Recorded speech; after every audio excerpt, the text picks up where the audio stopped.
ايتو براعن mahad waa nin rag iyo rababa leh waa nin habar gidir oo laandheer ah ceer ah waliba banaanka degay hadii qabiil ahaan mahad ugu tubaraacaysid sheeg qabiilkiisu iska ka dhicinayaan ee maalin walba ku meeraysanin mahada kan mahada kada ma nin social media ku jira maahan nin social media soo gala ma waa nin wadaad ah nin wax bartay nin shaqaysta caruur leh ha ku meeraysanin hadii habar gidir ahaan u beegsanaysid sheeg waa iska ka dhicinaya maalin walba ana haytu baraacin aniga daay baahantaan si gooniya عادي وصف فريساني إلى هذا معلوم والله ما تها أوتوبراعن عاق دلاتها هاي ما تها أوتوبراعن كي مهدي محمد الحريري على يري بودكه وشكو قرع وحكو شرايق الصباحية عقلو جرت قاعدة كاليتو أو صوماليا قار كمدنا استعمالي شرين أو إن هدي بحال قد قالو أفكا قد كأنتا لوشبو محل يري هذا حابو انتا لا ديقو ama ooda yar yar ah ama qashin yar ka bacdina dab lagu daaro qiiq abarku godka u galan waxa ku jira banaan ku soo baxayaan labada qaacida way jiraan markii aan dabka ku daarnay kiiski maxamed dad badan baa soo baxaya haday suurtagal noqotana waa suurtagal ayaan gooni u fiirino yarkaan ma hada horta anu sawirkiisa ma soo dhigin shalan su'aal weydiiyay dadka akhriya waxa aan soo dhigaa baan kaftan beega haydaan soo dhigay ma qoshaysnayn aan soo dhigi rabana waan soo dhigi lahaa inta la joogi waayay baa la soo orda meesha wada soo galeen baa la qayliyay wiilkaan reehbel weeye hala difaaca la yiri ayirka bacdi dhowr kale ordaysa ayaguna baa soo baxday wuxuu yiri ninka waa habar gidir hala difaaco ninka dhalinyarada ha imaan lawto la ceebeenayay waanu lahayn ninka ma aha aynu lahayn talo habar gidir miyuusan ahayn mahad waa kana ninka magaciisa idinka badbatay caan nalaw noqday magaciisa hadda ka caansan isaga mahad anaga wiligan isla ma degin laakiin saaxiibkay weeyaan guri weyn uu degan yahay ninka magaaladan ku wax bartay waa aabba Soomaaliyeed oo caruur u joogta waa la masabadanayaa marka waxa laga sheegayo waxa soo dhan waa propaganda mahad maxaa leedahay ninka adiga oo warkaniyo waa mid waalan wuxuu ka yaqaan baaritaan ma leh adrees meesha ceeb ku noqday hadda Soomaalida la weydiina sababta adrees qof kale ugu naqan kartid raayuro waa fahansan asaga waxba kama oga ma garanayo aniga guri waa deganahay mahadna guri uu degan yahay wiligan isla ma degin laakiin adrees laba qof way isku naqan kartaa hebel buur me hebel hata micnaheedu ma yaqaano daacaday ka tahay waa qof ciilan waay halaas fuse baa ka galay asaga in anaga masabato ma hadow aniga adiga wiliga isla ma degin balse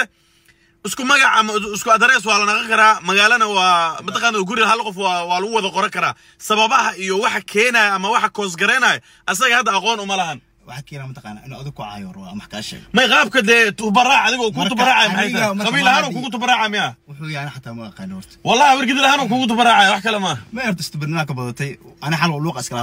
iskalaadaan lees waayo qoraal ku sheekaysan marka uu soo adigu wax kaaga sheego waa laakiin wadada ku caala ma yaqaano oo adigu ku tubaraac ma hadii ninka maxaa ka dhaxay ma sawirkiisa ma rabtiin ma hada wajigiisa ma rabtiin waraani maxamed waa asnaqana long time wadakan intuu joog inta joog waa asnaqana laba qof saaxiibanahay oo darnimo iyo wasqanimo iyo wuxuu sheegay aabba waa caruura u joogta anigana aabba ay caruura ay joogto dulli qofka duuyaa mataqaana ma fiyus ama waa ani wali social soo galay wajigeen ma soo dhigin macnaha TikTok na fiyus ka meel qaldan oo ka galay marka si qaab daran oo wax u sheegaya waxaas sharaf xume asaga u tahay investigation ka hadla dadka uu Sweden joogo wuxuu dhaw waxa sheegay been dadka adrees oo isku noqda wuxuu soo qoray male wax uu ka hadlay male ma reebadini mura taraago dhax ku dhax hurda ku dhax xara asaatiisu yaa bamba marka anaga noloshayna alxamdulillah nin shaqaysto waay ka ciidan ma garat waxa uu qabo kara malahan bar aniga ano Yurub jooga iga xanaaqsantahay iga masaarsantahay America joogta ugu dambeyn markii maxamed oo hiid ka gaaray ayuu wuxuu keenay mahadkii la sheegayay ayuu banaanka keenay wuxuuna cadeeyay mahad in uu habar gidir yahay Hussein oo u tubaraacayo mahad habar gidirnimo ahaan oo ugu tubaraacayo hadalkaasi wax ma ka jiraan waa su'aal isweydiin mudan haddii uu xoogaaga suus yahay waxa la dhahaa wuxuu ku geeyaa koo oo xoogiisa laba suus yahay maxamed gabdhihii uu ka qeylisiiyay sidoo dumarku ugu qeylisiiyay jiray wuxuu yiri haddana ragga gal ee ka qeylisiiyay wuxuu ka qeylisiiyay taliye MP wuxuu kale intuu ka qeylisiiyay rag kale intoo fara badan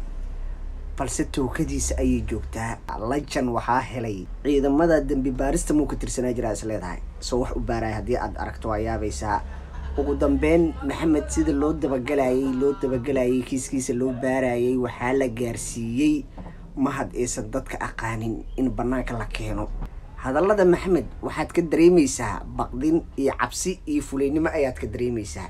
qaabka uu hadlayo markaad si fiican u dhageysato wuxuu leeyahay mahad waa aabe caruura u joogto aniga aabbaan ahay caruura ii joogto hadalkaasi gariirka ah waxaa ku furay ninka la leeyahay Xuseen Jaamac